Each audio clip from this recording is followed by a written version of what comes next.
Fala galera, tudo bem com vocês? Sejam muito bem-vindos a mais uma semana da Maratona da Aprovação em São Paulo aqui da Medway. E hoje a gente vai dissecar a preventiva da Santa Casa de Misericórdia. Eu prestei Santa Casa no ano que eu fiz as provas de residência, acabei sendo aprovado lá. É uma prova linda, desafiadora e que ela exige um ponto de corte de qualidade para quem vai entrar lá. Se é o teu objetivo, cola na gente ao longo de toda a semana que a gente vai dissecar área por área e revelar aí alguns segredos que a Santa Casa esconde de vocês. Show de bola?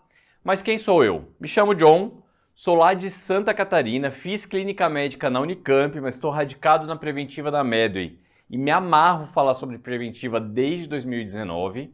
E quem quiser aí conhecer um pouco mais, segue aqui o John da Medway lá no Instagram. Lá eu vou te ensinar o porquê que a Islândia pode te ajudar na prova de residência. Então, direct aberto, qualquer dúvida, qualquer desespero, qualquer dificuldade em preventiva ou sugestão, quer que eu comente algum assunto, alguma coisa, manda para mim lá que tudo isso deriva em conteúdo, conversa e tamo junto demais. Legal? Primeira coisa, galera, o que vocês devem esperar da preventiva na Santa Casa? Fazendo uma análise geral, eu divido a prova da preventiva da Santa em duas fases. A fase 2021 para trás, no qual a gente tinha uma prova extremamente de raciocínio clínico, com questões muito complexas e difíceis. Perguntaram, por exemplo, indicadores de morbimortalidade, ao invés de perguntar assuntos como incidência, prevalência, sei lá, taxa de mortalidade, seja geral ou específica, infantil, materna, letalidade, que são os clássicos, ela vai lá por uma derivação de conceito de sobrevida na tábua atuarial. Então, ela pegava coisas que outras instituições não necessariamente cobriam. Isso dava uma identidade muito forte e difícil para a prova da Santa Casa. Eu lembro que em 2017, quando eu fiz a minha prova de residência para R1, era uma das provas mais desafiadoras, tanto em cirurgia quanto em preventiva. Mas a minha percepção sobre essa prova mudou a partir de 2022 e consolidou em 2023, quando a gente vê a Santa Casa saindo desse imprint de identidade muito difícil, complexo, para começar a se assemelhar um pouco mais com outras provas que são parecidas com ela, como USP São Paulo, Unicamp e por aí vai, tá bom? Na realidade, ela até deu um perfil mais conceitual de uma forma geral dentro da preventiva e isso reflete no nível de dificuldade dessas questões. Legal? Mas e aí, galera? O que esperar? De uma maneira geral, ela é uma prova que vai selecionar quem sabe preventiva de quem não sabe. Então, por mais que as questões elas tenham se assemelhado às suas instituições similares, ela ainda mantém um nível de dificuldade alto para separar o joio do trigo e tá tudo bem. A gente quer fazer prova sim para valorizar o que a gente estuda. Combinado? Vamos falar sobre o assunto mais importante na prova da Santa Casa, na preventiva, que é a atenção primária à saúde. Se liga nessa questão que caiu em 2023. Silvana, de 47 anos de idade, procurou o agente comunitário de saúde da sua microárea, relatando que havia mais de um mês que não conseguia marcar consulta para mostrar o resultado dos seus exames solicitados pela médica. E também não conseguia marcar uma consulta para sua neta de 6 meses de idade, que havia perdido a última consulta de puericultura. Levadas essas demandas para a reunião da equipe, a enfermeira reconheceu que eles estavam deixando de cumprir dois atributos essenciais na atenção primária à saúde. Opa, é isso daqui o alvo da questão. Considerando a situação hipotética, assinale a alternativa que apresenta esses dois atributos essenciais. E aí eles deram aqui para a gente: equidade e universalidade, acessibilidade de primeiro contato e longitudinalidade, integralidade e orientação familiar, coordenação de cuidado e orientação familiar e acessibilidade de primeiro contato e universalidade. Galera, coisas extremamente importantes. Quais são os dois atributos? E aqui ela já falou pra gente que desses atributos eu estou procurando dois essenciais ou nucleares, tudo bem? Que são similares em termo. E aí, se vocês só soubessem quais são estes, vocês já iriam eliminar todas, tá certo? Só ia ficar a resposta correta. Então não precisa ir longe fazendo uma interpretação rasa da questão. E sabendo conceitualmente quais são os 4 atributos nucleares ou essenciais da PS, dava para matar. Mas a gente vai explorar como que a atenção primária cai na Santa Casa. Primeira coisa, os conteúdos eles variam bastante. Então eles podem pegar desde situações constitucionais previstas na Política Nacional de Atenção Básica até atendimento em atenção primária, ok? Então o formato de abordagem ele varia, mas tem algumas coisas que são padrões, que ficam estabilizadas para dar identidade da prova.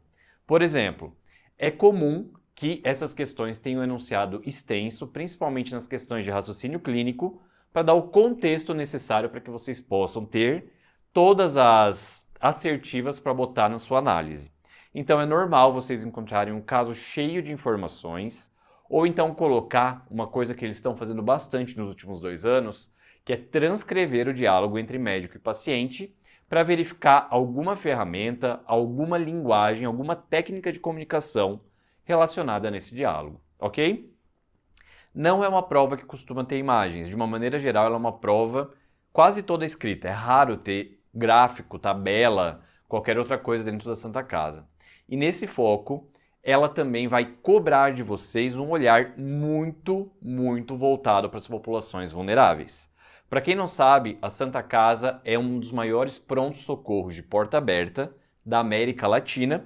Ela fica bem no centrão de São Paulo e ali ela acaba recebendo uma grande demanda de pessoas em situação de rua, pessoas com co-infecção TB/HIV, pessoas vulnerabilizadas, então a população LGBTQIAPNA+.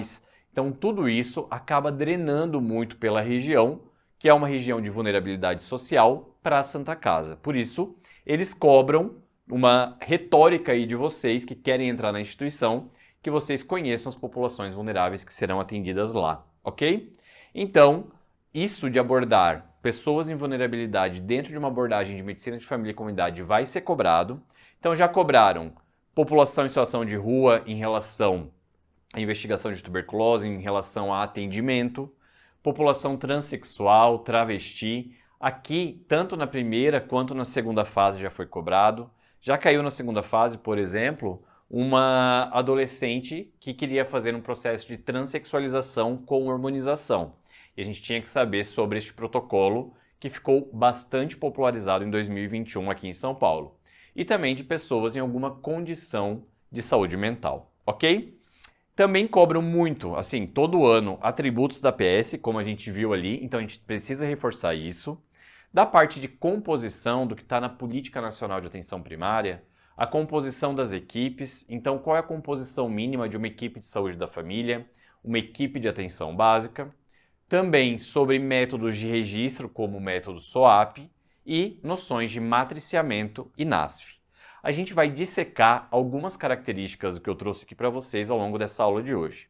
E outras coisas que eu quero como lição de casa que vocês vejam é projeto terapêutico singular, política nacional de humanização e seus princípios e diretrizes associados, o método clínico centrado na pessoa e algumas ferramentas de funcionamento da APS. Então a Santa Casa já cobrou ecomapa, entrevista motivacional, que é aquela que a gente vê se está no estágio de pré-contemplação, contemplação, por aí vai, principalmente voltado ao paciente que tem algum tipo de hábito que ele quer desconstruir, precisa de auxílio da equipe de saúde da família, visita domiciliar e o acesso avançado, que é um estilo de agendamento no qual a gente quer resolver hoje os problemas de hoje, fazendo com que a gente tenha menos consultas programadas e um maior atendimento dessa população que tem uma demanda espontânea de procura UBS, fazendo com que a gente não perca aqueles horários pré-programados e que as pessoas faltam e também aumentando a resolutividade do cuidado na APS. Legal? E vamos lá. O padrão mais comum nesse foco que vocês vão encontrar, então, é alguma questão que aborda um cenário ou um diálogo médico-paciente, seja num campo clínico ou num campo de comunicação ou ferramenta da APS.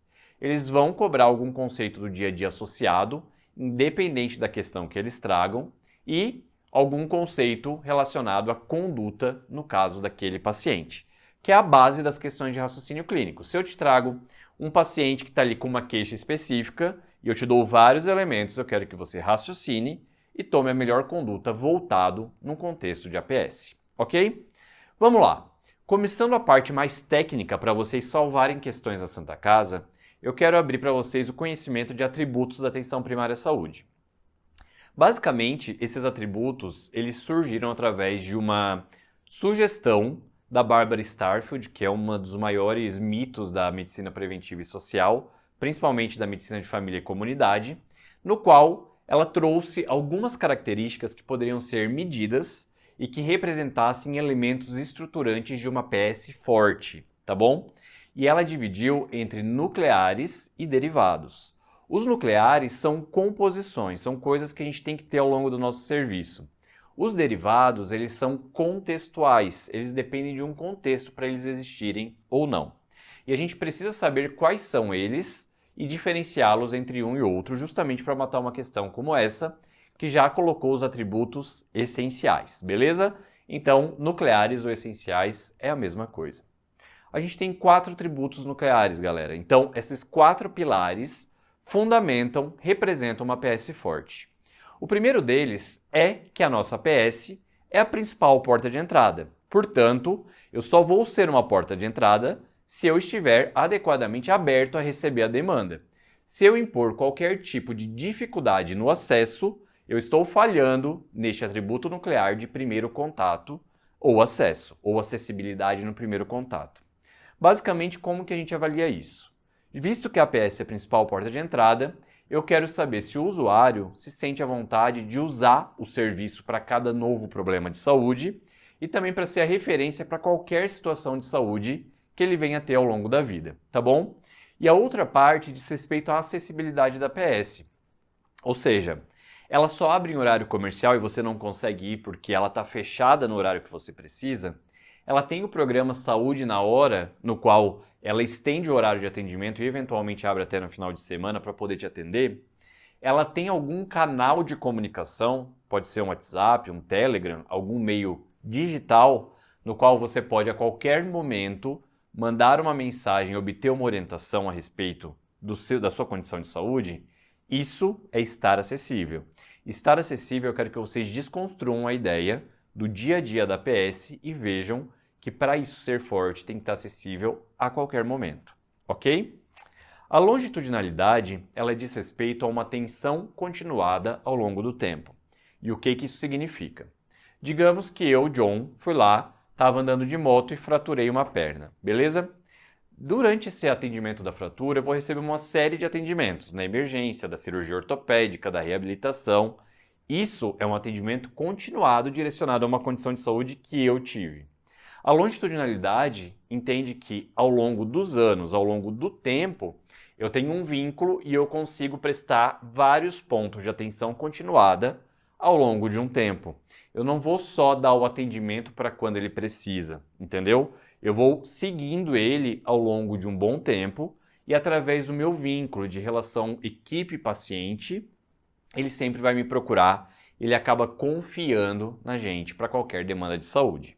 Beleza? Então, quando eu falo de longitudinalidade, eu falo sobre vínculo e conhecer esse paciente, essa família, essa comunidade ao longo do tempo, ok? E ela é muito prejudicada também quando a gente não consegue, por exemplo, marcar uma consulta para mostrar os exames, quando eu não consigo, sei lá, vamos dizer que eu não consigo me vincular à minha equipe porque eu quebrei a relação e eu não tenho outro ponto de contato na UBS. Isso tudo quebra a longitudinalidade e até mesmo eu, quando médico, fico menos horas do que 40 horas durante a semana na UBS e acabo rodiziando muito, né, em relação a essa função, porque não chega a construir um vínculo com uma pessoa só.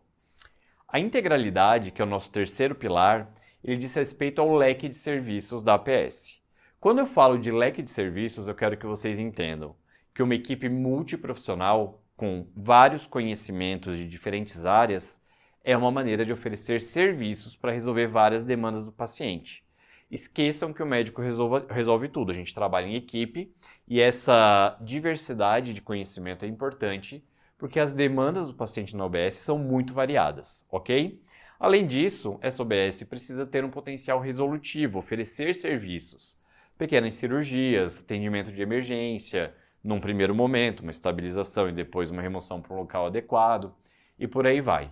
Quanto menos a gente atende, quanto menor o nosso leque de serviços, pior para a integralidade e para a resolutividade da PS, beleza?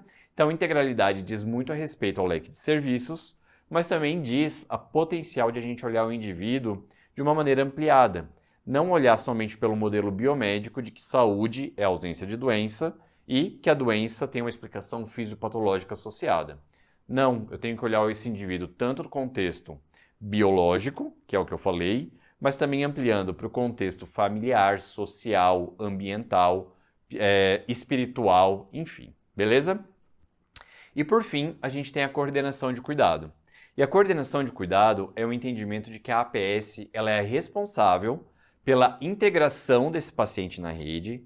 Então, ela está dentro de um modelo no qual ela ocupa uma posição central de coordenadora, no qual ela é responsável pelo paciente da sua unidade e ela é responsável também por conectar ele com a atenção secundária, terciária ou até mesmo com outros pontos de atenção primária que estejam relacionados aí ao atendimento, beleza? Nesse caso aqui, galera, ela também é responsável neste ambiente de coordenação por manter o registro dos prontuários do paciente extremamente completos e bem registrados. É daí que surge o método SOAP, que a gente vai conversar daqui a pouco, para ter uma padronização desse registro e uma alta qualidade do acompanhamento longitudinal desse paciente. Beleza? Então, revisando aqui, primeiro acesso ou contato é basicamente a capacidade de a gente ser uma boa porta de entrada. Longitudinalidade é construir vínculo com o paciente, família e comunidade e prestar atendimento ao longo do tempo de maneira longitudinal. Integralidade é visão ampla e leque de serviços. E coordenação de cuidado é fazer a referência aos encaminhamentos quando necessários, obter informações da contrarreferência, de como que foi a consulta daquele encaminhamento e um adequado registro de prontuário para que isso seja um bom documento para o paciente. Ok? 4, então, essenciais ou nucleares. Vemos então destas que derivam 3 atributos derivados ou contextuais, tá bom? Basicamente, são 3 atributos relacionados à família, à comunidade e à nossa competência de se adaptar à população que a gente assiste. Quando a gente fala que a gente assume um contexto de orientação familiar, eu indico que eu não estou olhando somente para a saúde individual, eu estou envolvendo a família e todo o seu potencial de adoecimento ou cura dentro do processo de cuidado do paciente. Então, eu contemplo a história familiar, eu contemplo esses potenciais fortalecedores ou enfraquecedores dentro do processo de saúde e doença e eu uso ferramentas de abordagem familiar. Posso convidar a família para vir ajudar dentro de um processo terapêutico e por aí vai. É envolver e conhecer a família desse paciente. Ao passo que, quando a gente sai de um contexto próximo e a gente vai para um contexto mais amplo, eu também preciso conhecer a comunidade que esse paciente está inserido e também trabalhar com essa comunidade. Nesse caso, eu vejo que eu tenho que ter conhecimento dos problemas da comunidade, então eu tenho que saber os principais indicadores de doenças epidemiológicas que cometem em uma determinada região, como que esse povo adoece, como esse povo trabalha, como esse povo vive, e também trazê-los para dentro da UBS para exercerem o seu direito de controle social nas ações de saúde. Então, o povo ele tem que deve estar sendo recebido dentro da APS, ele tem que ter voz ativa nas políticas e programas que forem desenhadas ali em loco. Beleza? E a competência cultural não é algo medido, mas é algo mais subjetivo, no qual indica o grau de adaptação da UBS em atender as características daquele povo. Então, quando eu vou ali para uma cultura diferente, eu tenho que me adaptar para que eu possa trocar com esse povo e com isso eu tenho um exercício de vínculo, de reconhecimento da UBS como uma boa porta de entrada, como algo que não está distante da minha realidade, está adaptada. Por isso que a saúde indígena ela tem as suas características diferentes em relação ao restante da saúde no país. Por isso que a gente tem consultório de rua, que são formas de a gente conseguir algum tipo de competência cultural no atendimento de um tipo de população.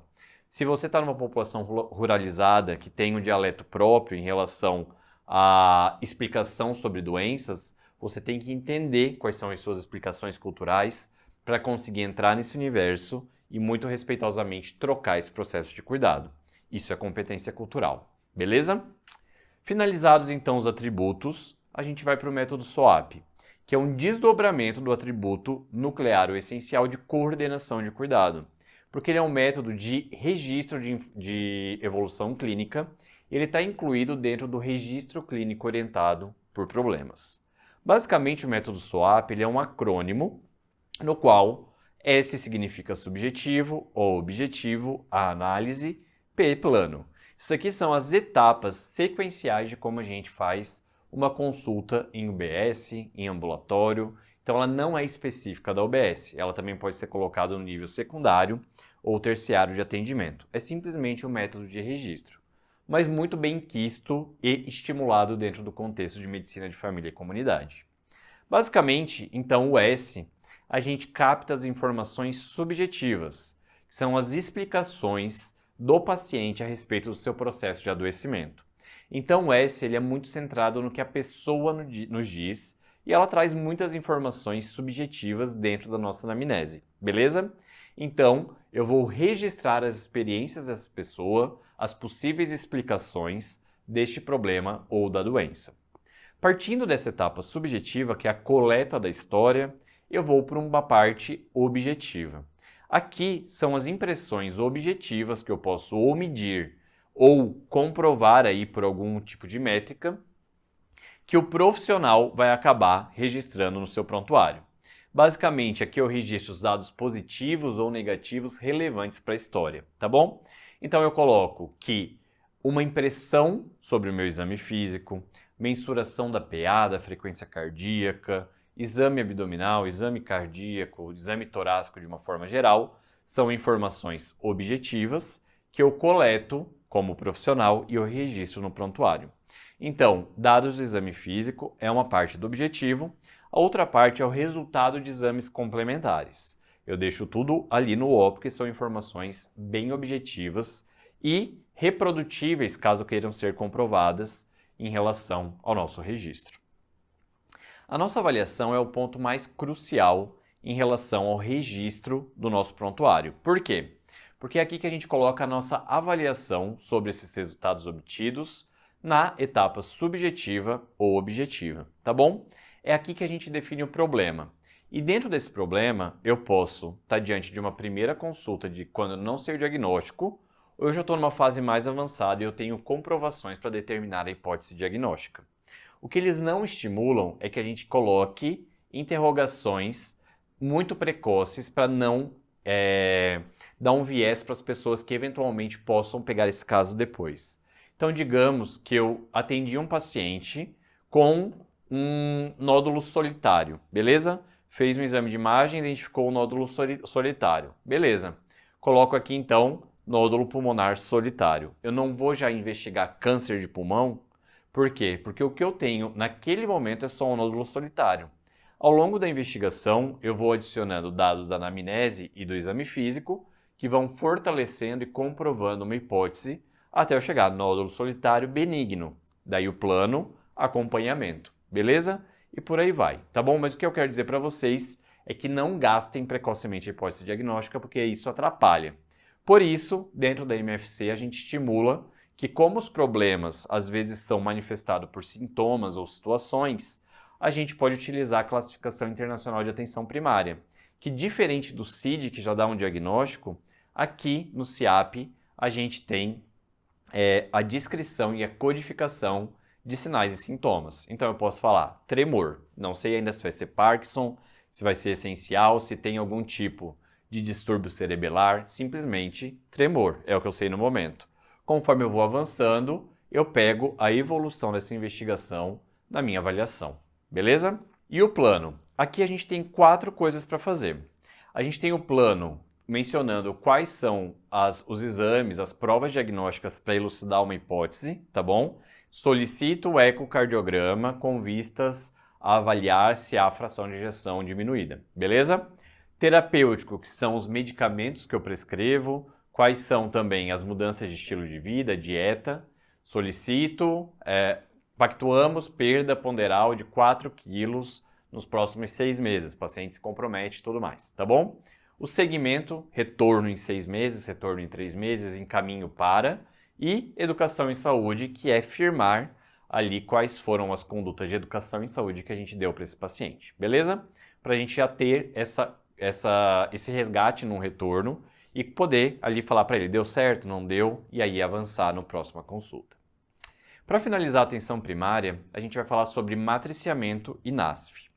O NASF, ele foi muito enfraquecido com o Previne Brasil, a partir do momento que antes ele recebia um financiamento próprio, e desde 2020, com o Previne Brasil, que foi o novo modelo de financiamento da atenção primária, a gente perdeu essa remuneração do NASF de uma maneira intencional, ficou a cargo do gestor utilizar o dinheiro geral que vinha para fazer o subsídio do NASF ou não, então a gente enfraqueceu muito, mas basicamente era uma estratégia de matriciamento, no qual a gente tinha profissionais diferentes das equipes de atenção básica e de saúde da família, que iam lá e davam um auxílio em alguns atendimentos mais complexos, ou então eles complementavam a forma de atuação na atenção básica, ajudando aí os profissionais a terem mecanismos de novos atendimentos, atender de uma maneira diferente e serem mais resolutivos, tá bom? É trazer um conhecimento de uma formação diferente para dentro da educação e do atendimento na APS, tá bom? E o principal motivo de a gente ter NASF era reforçar a resolutividade, ou seja, diminuir a necessidade de encaminhamentos porque eu entendo e aprendo mais e consigo resolver melhor as demandas. E com isso, obviamente, eu controlo os encaminhamentos relacionados à APS. Lembrando sempre que NASF não é porta de entrada. A APS é a principal porta de entrada, o NASF está ali para aumentar a resolutividade da APS em paralelo. Não existe agenda NASF, eu não quero marcar uma consulta NASF. Cabe à equipe da APS verificar se vai ter ou não um tipo de atendimento matricial associado, ok? Basicamente, então, a gente fica em dúvida se NASF é igual a matriciamento. De fato, NASF é um tipo de matriciamento, mas é só um tipo. Porque quando a gente fala sobre matriciamento, eu tenho um termo bem geral, de que é qualquer momento em que uma equipe ou profissional dá um apoio à equipe da APS. E esse apoio pode ser pedagógico, ensinando como lidar com esse tipo de caso, ganhando expertise aí dessa equipe, ou então terapêutico, fazendo atendimento conjunto ou fazendo algum tipo de atendimento mais complexo, tá bom? Por exemplo, a gente pode ter um matriciamento na APS fornecido pelo Centro de Atenção Psicossocial. Basicamente, algum profissional do CAPS pode comparecer regularmente numa agenda estabelecida pela OBS para discutir ou dar apoio a alguns casos mais complexos, tá bom? E tudo isso porque a gente quer aumentar a resolutividade da APS, contando com todo esse potencial da rede de atenção em saúde. Dito tudo isso, eu quero que vocês lembrem que todo NASF é um apoio matricial, mas nem todo apoio matricial é um NASF, é somente um tipo, beleza? E voltando aí para a nossa questão de atenção primária, a gente vê que a Silvana, de 47 anos, não conseguia marcar consulta para trazer os resultados dos exames que foram solicitados pela médica, ou seja, ela passou por uma consulta para ter algum tipo de atendimento continuado, só que ao longo do tempo ela não conseguiu preservar a longitudinalidade do atendimento, ok? E ela também não conseguiu marcar consulta para sua neta de 6 meses de idade. Isso aqui ofende duplamente tanto a longitudinalidade quanto a acessibilidade no primeiro contato. Por quê? Porque eu não tenho disponibilidade de atendimento, isso fere a atenção no primeiro contato, tá bom? Primeiro acesso, mas também ofende aqui a longitudinalidade. Por quê? Porque aqui eu tenho uma criança que precisa passar por uma consulta de puericultura e aqui eu tenho um retorno, beleza? Dito isso, os únicos dois que eram atributos essenciais que estavam nessa questão são acessibilidade de primeiro contato e longitudinalidade. Equidade e universalidade são princípios do SUS, integralidade e orientação familiar são atributos da APS, só que integralidade é nuclear ou essencial, aqui é derivada, nuclear e essencial, aqui é derivada, nuclear ou essencial, e aqui é um princípio do SUS e não um atributo da APS. Beleza? Bora para o nosso segundo foco importante para a Santa Casa. Vamos falar sobre estudos epidemiológicos, classificação.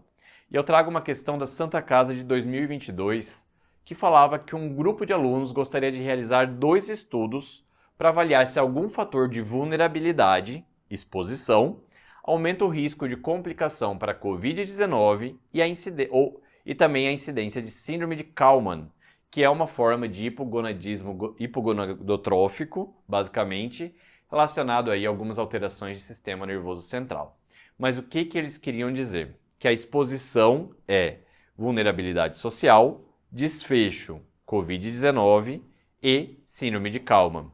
Mas tem uma coisa que era chave para matar essa questão. COVID-19 é uma doença prevalente ou rara? Prevalente, beleza? Síndrome de Kallmann é uma doença prevalente ou rara? Rara. Então, eu tenho um desfecho comum e um desfecho raro e eu preciso ver, com base nesse caso hipotético, qual é o melhor desenho de estudo para cada situação. E tudo depende porque quando a gente faz um delineamento de um desenho de estudo, a gente está escolhendo se eu vou selecionar os indivíduos pela exposição ou pelo desfecho, beleza? E dentro desse estudo, eu tenho características de tempo, custo e também de qual que vai trazer melhor as minhas respostas para fazer uma escolha num cenário de doença comum ou de uma doença rara. E a partir disso, eles falam que devo fazer caso controle para os dois, coorte para os dois, coorte para COVID-19 e caso controle para síndrome de Kallmann, um estudo transversal para COVID-19 e coorte para síndrome de Kallmann, ou ensaio clínico para COVID-19 e um transversal para síndrome de Kallmann. Beleza? Dito tudo isso, o que vocês podem esperar de estudos epidemiológicos classificação para Santa? Os enunciados aqui, eles são bem caprichados, tá? Eles geralmente são médios ou longos, eles trazem uma série de informações, às vezes até poluindo. Essa questão que eu trouxe para vocês é uma exceção à regra, geralmente vem questões bem longas. E o nível de dificuldade, ele varia. Por quê? Porque algumas questões são diretas e simples. Essa que eu trouxe para vocês é direta e é simples, beleza? Porque eu quero firmar alguma característica de potencial ou fraqueza de um delineamento de estudo ou fazer o próprio delineamento. Eu receber a descrição de como que é esse estudo e dizer, isso daqui é um ensaio clínico, isso daqui é uma série temporal, beleza? E outras questões acabam cobrando assuntos bem mais específicos e isso traz um nível de dificuldade bem alto. Lembra que eu falei que isso é o imprinting da identidade da Santa Casa. Está cada vez mais raro ter coisas muito específicas e difíceis nessa prova. Mas, como a análise dessa aula e de todo o nosso intensivo é baseado nos últimos 5 anos, que é onde a gente vê uma estabilidade de padrão estatístico, aqui a gente já encontra algumas questões, por exemplo, discriminando os conceitos de eficiência, eficácia e efetividade no universo de estudos epidemiológicos, ok? E o que eu recomendo que vocês dominem para essa prova? Delineamento dos estudos, era importante para vocês matarem algumas dessas questões. Para matar essa questão que a gente está vendo hoje, pontos fortes e fragilidades de cada tipo de estudo. Eu vou entrar no universo para resolver essa questão, mas a discussão completa disso daqui está lá no nosso intensivo. Então, clica aqui no QR Code, experimenta aí por 7 dias, viva isso aí de uma maneira gratuita, porque se você se identificar, eu tenho certeza que você vai adquirir um altíssimo valor para a sua formação e para as provas, mas se por um acaso não se identificar, tá tudo bem, não tem nenhum compromisso, é de graça, né? Então, vai aqui sem compromisso, se cadastra, experimenta, veja essa aula, veja as aulas aí que você quer ver ao longo dos 7 dias e se por um acaso quiser continuar com a gente, vai ser super bem-vindo, conta com a gente. Se não quiser, também tá super bem-vindo, conta com a gente, tamo junto, beleza? E aí, galera, outra coisa que eu quero que vocês saibam é quais medidas que podem ser calculadas em cada um.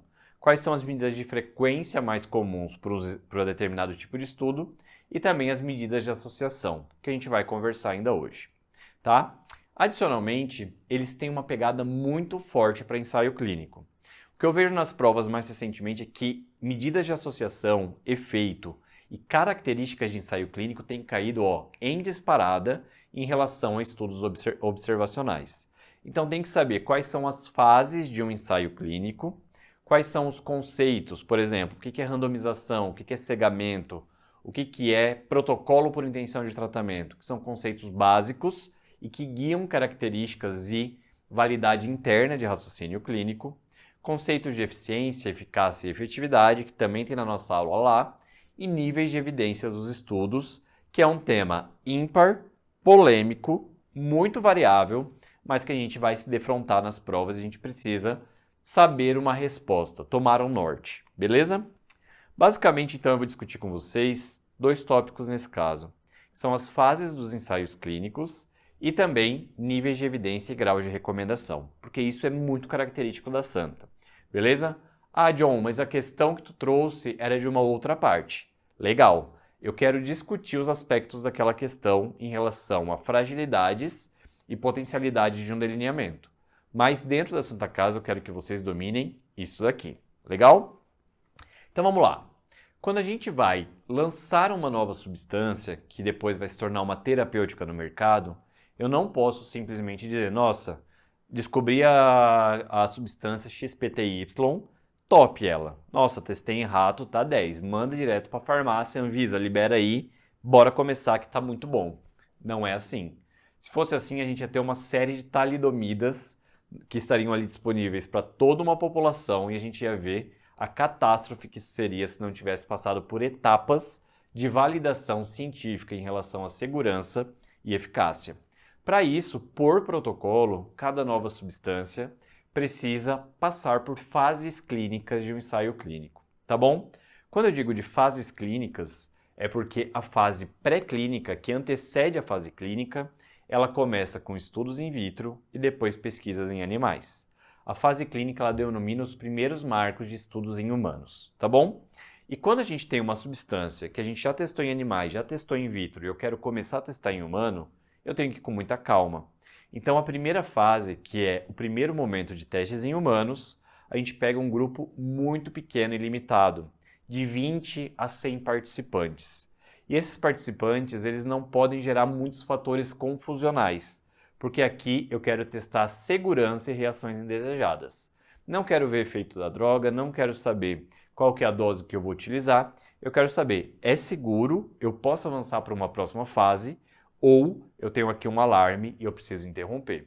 Por isso que a gente escolhe pacientes jovens e saudáveis e não pacientes com comorbidades, extremidades, porque teriam vários outros fatores de confusão, aí deturpando esse nosso teste de segurança e reações indesejadas de tolerabilidade.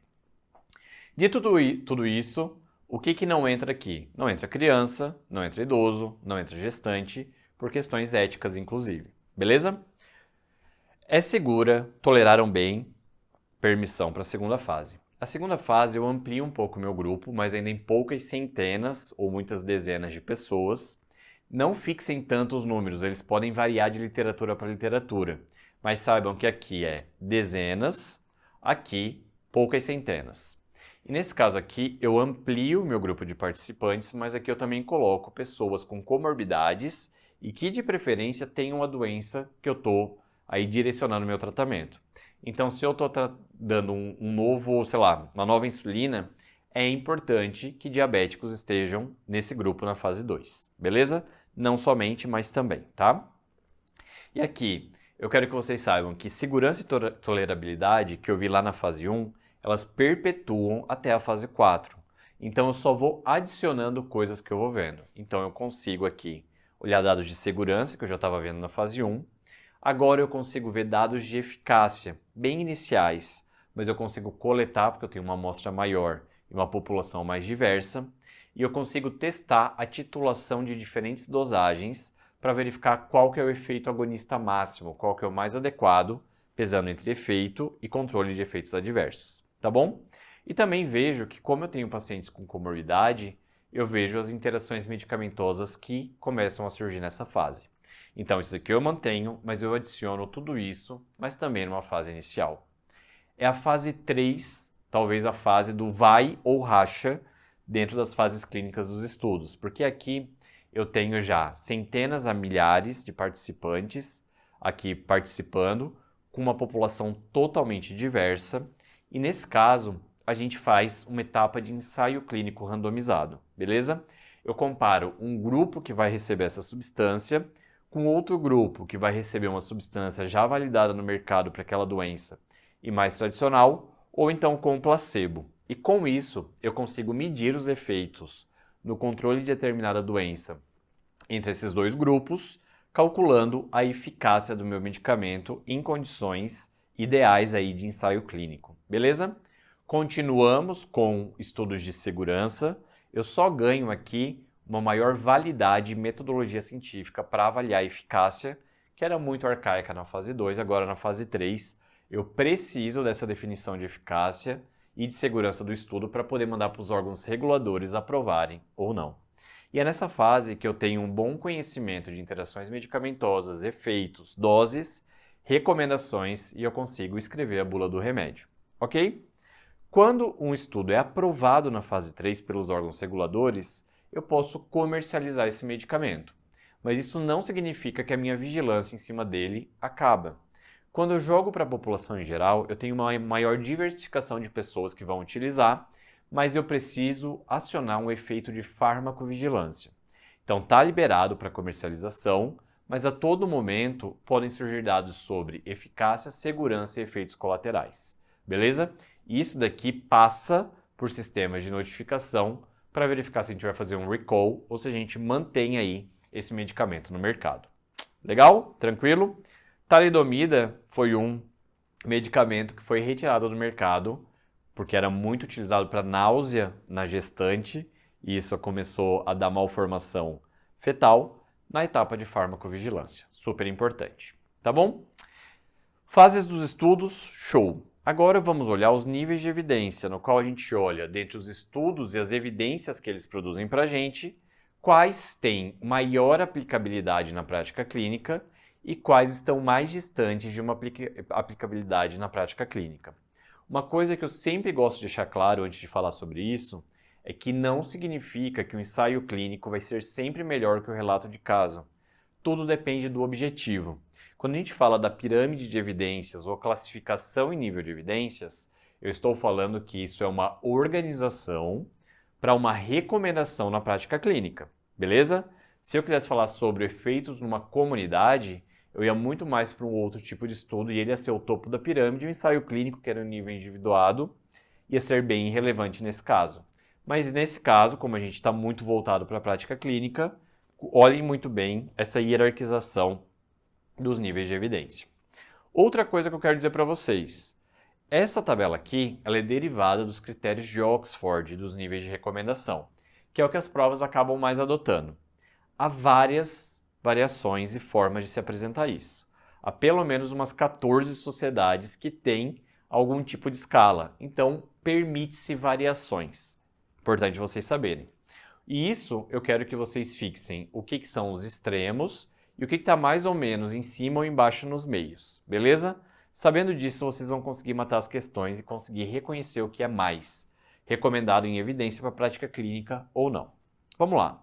Conhecendo o nosso primeiro nível de evidência, ou seja, se eu tiver um estudo desse ou um estudo desse para eu decidir alguma coisa na prática clínica, essa daqui é uma metodologia científica mais validada para a minha prática. Nesse nível 1, então, no topo da nossa pirâmide, temos as meta-análises, que são um agregado de análise estatística, que a gente faz aí uma análise sobre análise estatística, beleza? Então eu reúno vários estudos com uma metodologia parecida, que analisaram exposições e desfechos associadas, e eu faço uma análise estatística de todos os resultados estatísticos desses estudos. Por isso é muito porreta uma meta-análise de bons estudos de ensaio clínico, tá bom? Ou então uma revisão sistemática, que eu faço um resumo literário, olhando para esses estudos, agregando aí conclusões e tudo mais, mas sem olhar a parte estatística. Então, parte estatística, meta-análise, parte mais teórica, revisão sistemática, mas agrupando um conjunto de bons estudos, tá bom? E quais são esses bons estudos? São ensaios clínicos, controlados e randomizados. Controlado significa que tem um grupo controle comparativo, ou um grupo que recebeu placebo, ou um grupo que recebeu outra substância, para a gente poder comparar o efeito entre os dois grupos. E randomizados indica que quando a gente montou os grupos, esses grupos foram montados de maneira aleatória. Eu distribuí as características de maneira igual para um grupo e para outro, para eu não ter um viés de seleção no qual eu só tenho pessoas saudáveis onde eu quero testar e só pessoas doentes no meu placebo para dizer, nossa, meu medicamento é bom mesmo, né? Comprovei. Mas isso aqui é viés de seleção e é errado, por isso que a randomização é importante, tá bom? Ou então eu posso pegar um ensaio clínico que seja controlado e randomizado e que me dê um intervalo de confiança estreito, dizendo que os achados desta amostra, eles me dão uma significância estatística bem curta, tá certo? Bem estreita, muito precisa do que aconteceria na realidade, tá bom? Então eu confio bastante nesse tipo de estudo, mesmo que isolado. O nível 2 não quer dizer que ele é ruim, mas ele é inferior a esses aqui do nível 1. E eu tenho aqui as revisões sistemáticas de estudos de coorte, que são estudos observacionais. Eu tenho os próprios estudos de coorte ou ensaios clínicos de menor qualidade. Os não controlados, os que não foram randomizados, os que têm alguma falha de metodologia e com isso eles perdem a validade das suas informações no nível metodológico. Não totalmente a validade, mas eles perdem qualidade, beleza? Seguindo dos estudos de coorte e ensaios clínicos de menor qualidade, a gente tem os estudos de caso-controle e sua revisão sistemática associada, depois relato de caso e, por último, a sua opinião, a minha opinião, opiniões desprovidas de avaliação crítica e comprovação científica, que é a opinião de especialista. E estudos de matérias mais básicas, aqueles que são pautados em estudos por animais ou estudos fisiológicos, tá bom?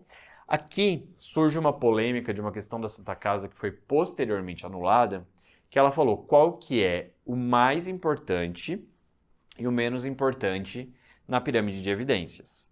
E o mais importante, eles colocaram meta-análises, sim, muito, e o menos importante, eles colocaram estudos in vitro. E algumas sociedades, elas não englobam estudo in vitro no nível 5. Portanto, essa questão foi passível de anulação e ela acabou sendo anulada pela Santa, tá bom? Porque não temos aqui para em animais, beleza? Mas como eu falei, varia. Tem alguns autores que colocam in vitro como base aí dessa pirâmide e tá tudo bem também, tá, gente? Então, uma outra forma de ver isso, e aqui de uma maneira um pouco diferente, mas mais completa também, é que a gente tem aqui, então, revisão sistemática, meta-análise, ensaios clínicos randomizados e controlados, abaixo e não pareado, como antes eu mostrei, estudos de coorte e caso-controle, nível 2 e nível 3, como nível 2 e nível 3, os estudos transversais, que antes não apareciam e agora estão aqui, os estudos in vitro, laboratoriais experimentais em animais e série de casos, que são descritivos aqui na base. Aqui notem que essa recomendação coloca o in vitro dentro da pirâmide, algumas não. E, por fim, opinião de especialista, relato de caso e cartas de editor. Então nota que relato de caso que antes estava no 4, aqui passa no 5º. Essas pequenas variações, elas não costumam ser bem exploradas na prova. O que eles colocam sempre? Extremos. O que é topo, o que é base? Isso vocês têm que saber. Legal? E geralmente nos extremos colocam ou uma meta-análise ou revisão sistemática, e na base ou eles colocam estudos em animais, estudos fisiológicos e a famosa opinião de especialista. Legal?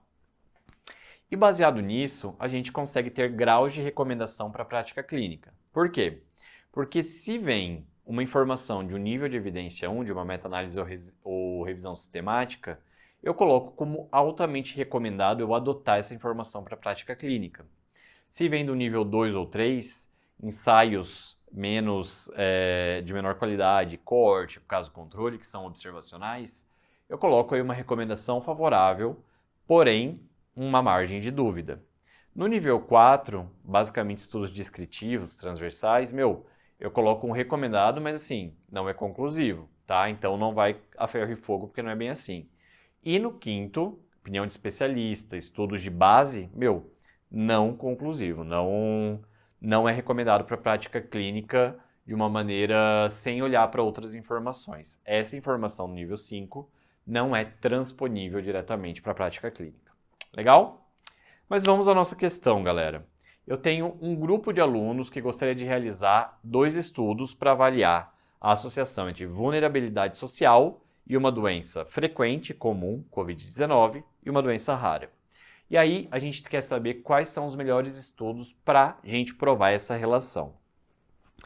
Aqui a gente está falando de dois tipos de desfechos diferentes, um muito comum e um raro.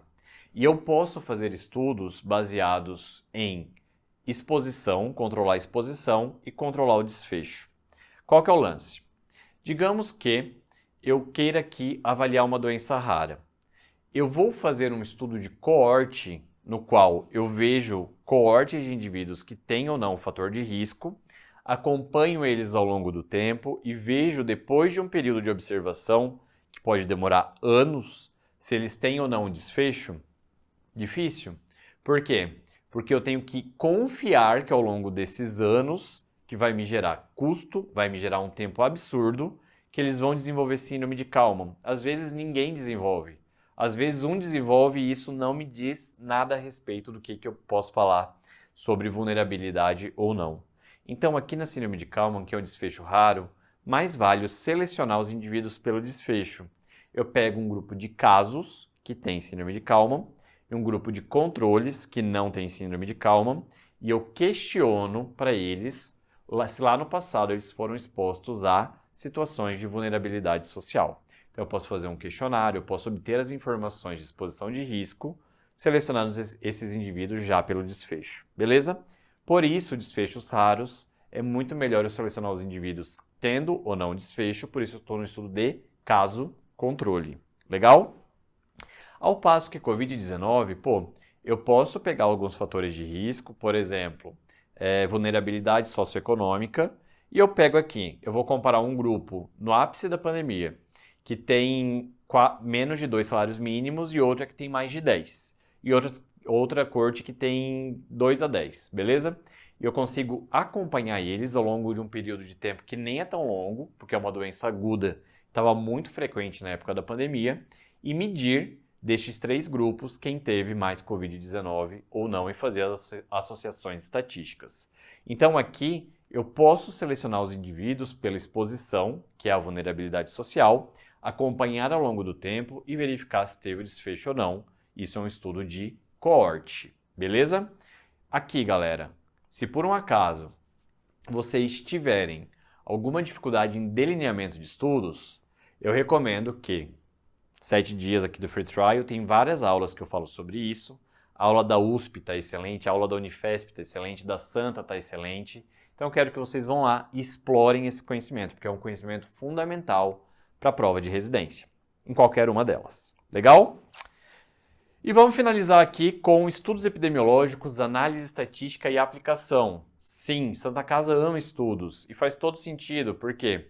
Porque essas instituições, Unicamp, USP, Unifesp, USP Ribeirão, são instituições de produção científica, portanto, é normal eles valorizarem coisas que esse departamento de preventivo está mais associado. Legal? E eu trouxe para vocês a questão de 2022, que foi bem bacana na época. Olha só, o diagnóstico precoce é considerado um dos principais fatores para o sucesso no tratamento de câncer. No sentido de avaliar o impacto da triagem populacional com mamografia, foi realizado um estudo no qual participantes foram alocados em 2 grupos. O grupo A foi submetido à mamografia anual por 10 anos e o B não realizou o exame periodicamente. Então, intervenção e controle, beleza? A tabela a seguir resume alguns dados do resultado desse estudo. E com base nesse caso hipotético, assinale a alternativa que representa o tipo de estudo descrito e a interpretação adequada dos resultados. E aqui, galera, eles trouxeram então o número de participantes do grupo A, número altíssimo, na parte acima de 45 mil, beleza? E aqui eles mediram desfecho, quem que teve diagnóstico de câncer de mama e quem que teve ao longo desse período de observação o desfecho em óbito. E aqui eles colocaram uma medida de associação, que é o odds ratio, ou razão de chances, no qual eles deram um odds ratio de 1,05, tá certo? E deram pra gente um intervalo de confiança de 95% entre 0,85 e 1,30, beleza? Se você não manja de interpretação de medidas de associação associado ao seu intervalo de confiança, fica nessa aula porque você precisa aprender. Isso cai muito aqui em São Paulo. E olha o que a questão trouxe de alternativas. Utilizou-se um estudo de caso-controle e os dados são insuficientes para avaliar a eficácia da mamografia. Utilizou-se um estudo de coorte e os dados são insuficientes para avaliar a eficácia da mamografia. Utilizou-se um estudo de coorte e a mamografia não teve efeito na redução de mortalidade por câncer de mama. Utilizou um ensaio clínico e a mamografia não teve efeito na redução de mortalidade de câncer de mama. Utilizou-se um ensaio clínico e a mamografia foi eficaz porque aumentou o número de diagnósticos de câncer de mama. Aqui, galera, é uma questão mista, porque pede tanto classificação, delineamento, quanto análise estatística e aplicação. Mas, falando de estatística, como que isso cai na Santa Casa? Algumas questões desse foco, eu juro para vocês, Santa Casa perde a amizade da gente, porque ela pesa a mão, tá bom? Nada é impossível, mas tem algumas questões, principalmente de testes estatísticos. Se por um acaso também não sabe, vê lá na aula da Unifesp, parte 3, que eu deixei o racional para vocês, pesa a mão acima de qualquer outra prova aqui de São Paulo. Mas também, assim como classificação, tem algumas que são VaptVupt, como essa que eu trouxe para vocês. Não é para ser uma questão difícil. E o que vocês precisam dominar? As medidas de associação clássicas e escolher qual é a medida mais adequada para o tipo de estudo, ou então calcular essa medida de associação, risco relativo, odds ratio, razão de prevalência. Também pedem para que vocês interpretem os resultados, e aqui eles trazem tabelas ou dados descritos que vocês precisam interpretar, principalmente das medidas de associação e de efeito, e também a interpretação do intervalo de confiança, ou p-valor, como a gente viu nessa questão anterior, ok? E, então, algumas têm dificuldade alta, outras muito tranquilas. O que eu sugiro para vocês que já caiu e foi difícil? Saibam muito bem cálculo de NNT, que é o número necessário para tratar, que é o mesmo cálculo que vai derivar em número necessário para causar dano, esse H que é Number Necessary to Harm, ou seja, para causar dano, harm é dano em inglês, ou então o número necessário para rastreamento, que é tudo da mesma lógica do NNT, e também o cálculo de eficácia, que é a mesma coisa que redução do risco relativo. 1 menos risco relativo, eu tenho a eficácia de uma vacina, de um medicamento, que é o que eu quero levar nos estudos de fase 3, lembram? Então, começando, a gente vai falar sobre a razão de prevalência. Basicamente, quando a gente tem uma medida de associação, eu estou vendo o quanto que um grupo teve mais o desfecho em relação ao outro, beleza? Ou menos o desfecho em relação ao outro.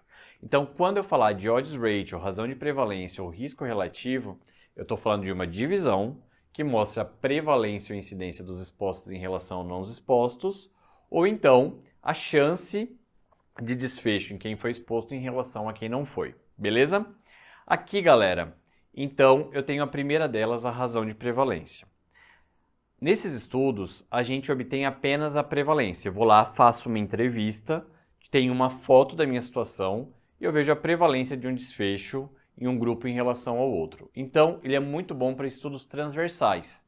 São aqueles estudos no qual eu avalio exposição e desfecho no mesmo momento. Por exemplo, eu quero saber qual que é a prevalência de IgG para COVID-19 em profissionais de saúde do meu hospital. Então, eu vou lá e vejo todo mundo, a sorologia para IgM e IgG para COVID-19 e eu obtenho a prevalência, beleza? E aí eu posso comparar o quanto que quem está na UTI tem mais em relação a quem está no ambulatório, quem está na emergência tem, porque eu tenho a prevalência, tenho uma foto dos setores do meu hospital a respeito de sorologia para a COVID-19, tá? Nesse caso, o estudo de prevalência ele pode ser calculado também em outros estudos, como coorte e caso controle, mas isso não é o mais comum, porque eles têm melhores medidas de associação que dão dados mais adequados para a gente na análise. Mas não é excludente, dá para usar, porém, quando falar de razão de prevalência, provavelmente na prova, eles querem que vocês falem que é um estudo transversal, ok?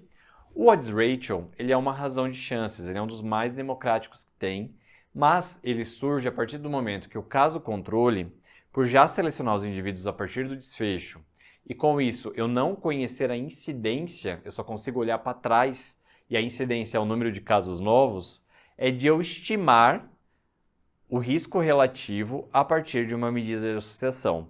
É aqui que surge o conceito de chance, tá bom? Então, ele é muito utilizado no caso controle, mas ele também pode ser calculado no ensaio clínico, pode ser calculado num coorte, em alguns estudos transversais, porém, essa razão de chances ela é clássica do estudo de caso-controle.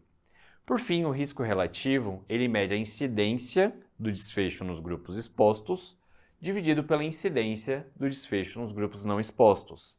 Então, eu preciso automaticamente que eu conheça a incidência desse desfecho. Então, eu preciso de um estudo de segmento. E eu tenho 2 estudos de segmento nesse campo de estudos individuados, que é o estudo de coorte e os ensaios clínicos. Coorte, seleciono os indivíduos a partir da exposição, sigo eles ao longo do tempo e vejo quem teve ou não desfecho dentro desses grupos.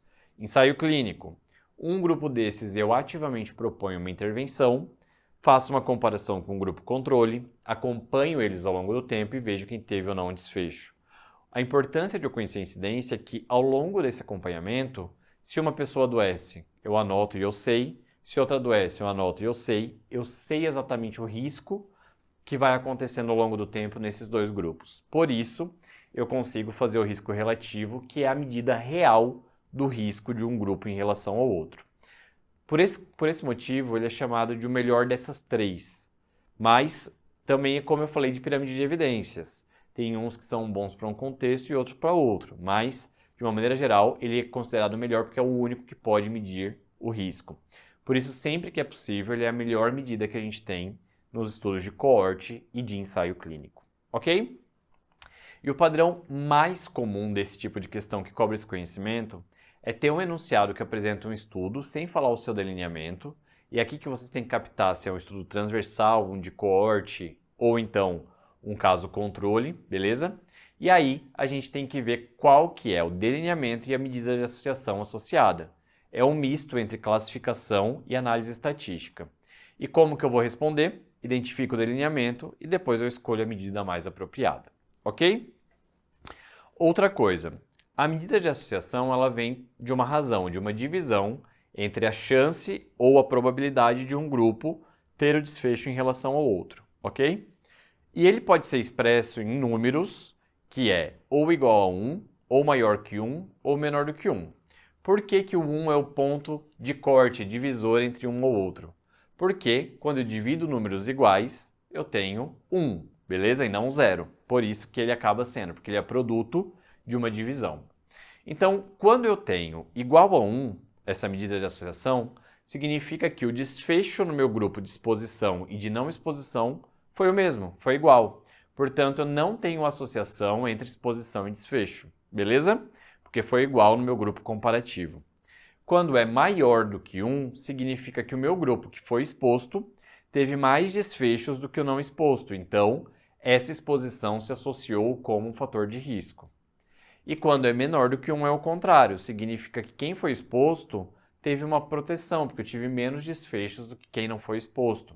Por isso acaba se associando como um fator de proteção, ok? Além disso, eu não olho só a medida de associação porque ela surge de uma amostra, que é uma parte muito pequena da população, tá bom? Para isso, para eu poder extrapolar isso com significância para a população, eu preciso analisar um intervalo de confiança. O intervalo de confiança de 95% dá um limite inferior e superior de que esse resultado que eu encontrei no meu estudo ele seria visto na população com 95% de certeza, beleza? E isso surge a partir de uma definição que nos estudos de bioestatística, como os de medicina, a gente pode assumir até 5% de chance de erro, beleza? Isso é o que a gente chama de fator alfa. E é por isso que quando a gente olha nos estudos, e vocês já ouviram muito falar, que o p-valor, que é uma forma também de representar esse intervalo de confiança, que surge por um teste estatístico, ele deve ser menor do que 0,05, porque ele tem que ser uma chance de erro menor do que 5%. Beleza? É daqui que surge. Mas a gente vai interpretar o intervalo de confiança, que é o que a questão trouxe para a gente, o que mais cai nas provas.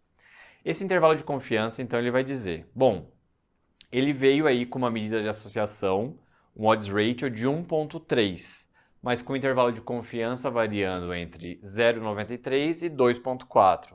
Ou seja, eu tenho aqui um resultado mais médio e aqui eu vejo o intervalo no qual em 95% das chances aconteceria na população, tá bom? Então aqui, ó, galera, quando eu apresento esse intervalo e os dois extremos estão acima do 1, ou seja, não passam pela linha de nulidade, estão sempre para frente, significa que eu tenho uma associação significativa e como é maior do que 1, os expostos tiveram mais desfecho do que os não expostos. Portanto, eu tenho uma associação significativa de risco de que a exposição causa desfecho. Quando eu tenho os dois valores abaixo do 1, ou seja, 0,34, 0,89, por exemplo, não toca o 1 em nenhum momento nesse intervalo, eu tenho uma associação significativa de proteção, porque os expostos tiveram menos desfecho que os não expostos. Porém, quando eu tenho o intervalo inferior abaixo de 1 e o superior acima de 1, eu quero que vocês entendam que esse intervalo estatisticamente diz que ora ele pode se comportar como um fator de proteção, ora como um fator de risco. Portanto, eu posso dizer que essa associação não é significativa estatisticamente. Beleza? Por quê? Porque não me deu uma conclusão de não passar por essa linha de nulidade que é o 1. Então, para frente do 1 tudo, fator de risco, associação significativa. Para baixo de 1 tudo, fator de proteção, associação significativa. Passando abaixo e acima de 1 no limite inferior e superior, não tenho associação significativa. Assim como um P maior do que 0,05. Beleza? E a partir disso, a gente consegue ver, então, se tem uma associação de risco ou proteção ou não tem associação, se tem significância estatística ou não. Agora eu preciso saber qual que é a magnitude dessa associação. Então, eu vou receber uma medida de associação, por exemplo, entre 0 e 1. Aqui nesse caso, não significa que um risco relativo de 0,6, que eu tenho uma redução de 60% de risco de ter determinado desfecho. Nesse caso aqui, por ser uma divisão, eu tenho que fazer algumas correções matemáticas. Quando vocês receberem uma medida de associação abaixo de 1, eu quero que vocês peguem o valor dessa medida e peguem o complementar ao 1. Então, pega 1 menos o valor da medida para verificar qual foi a redução de risco. Então, 1 menos 0,6 igual a 0,4. Então, eu indico que num risco relativo de 0,6, eu tenho 40% da redução de risco dos expostos em relação aos não expostos. Beleza? Quando eu tenho medidas entre 1 e 2, é mais tranquilo. É só pegar o número depois da vírgula e atribuir. Então, por exemplo, 1,6 me dá um número depois da vírgula de 0,6. Isso indica que com a exposição, a ocorrência do desfecho aumentou em 60%. Beleza? E por fim, quando é acima de 2, eu também tenho que fazer uma correção matemática, porque o 1 é o nosso número base, não o 0. Nesse caso, quando eu tenho, sei lá, um odds ratio de 3,4, eu pego esse valor, subtraio por 1, sempre acima de 2 subtraio por 1, e eu tenho então 2,4, indicando que com a exposição a ocorrência do desfecho aumentou em 240% de chances. Beleza? Tranquilo? Voltamos aqui ao nosso caso, no qual a gente tem um grupo de intervenção com mamografia, um grupo de controle que não foi submetido à mamografia, e eu tenho aqui os dados, mas é isso daqui que importa, tá? Primeira coisa que vocês precisavam reconhecer é que eu tenho um grupo de intervenção e um grupo de controle. Sendo um grupo de intervenção, estou diante de um ensaio clínico no nível individuado. Tudo bem?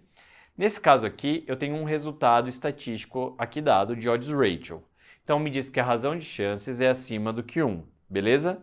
Mas eu nunca olho esse número isolado, não vou já afirmar que tem um fator de uma chance de risco estabelecida, porque eu preciso verificar o meu intervalo de confiança associado a esse número. E notem que o meu intervalo de confiança, ora é abaixo de 1, ora é acima de 1. Portanto, eu tenho uma conclusão que não tem associação estatisticamente significativa. Não importa se isso daqui veio em cima de 1, se o seu dado estatístico para validar, ele vem como não associação. Beleza? Nesse caso, galera, qual que era a nossa resposta correta? Que era um ensaio clínico e a mamografia não teve efeito na redução de mortalidade por câncer de mama, porque na minha composição estatística não houve uma comprovação, uma significância de que aquele 1,05 era estatisticamente significativo. Beleza? É isso, galera. Forte abraço para vocês. Aproveitem a Santa Casa, é uma prova super bem feita, prova prática é maravilhosa, super criativa, e eu quero que vocês brilhem demais, passem nessa instituição. Qualquer dúvida que vocês tiverem, manda pra gente. Obviamente aqui o espaço ele é mais curto para a gente desenvolver toda a didática, por isso fica o meu convite para vocês acessarem, ter aí o completo das aulas desse raciocínio, dessa didática, passo a passo, construindo com muita paciência. Aqui que eu dei para vocês é só um cheiro de toda a didática envolvida em estudos, classificação e análise estatística, mas qualquer dúvida que sobrar a respeito disso, manda para mim no John da Medway, falem com a gente, deixa aqui nos comentários o que acharam e tamo junto demais sempre. Valeu, abraço!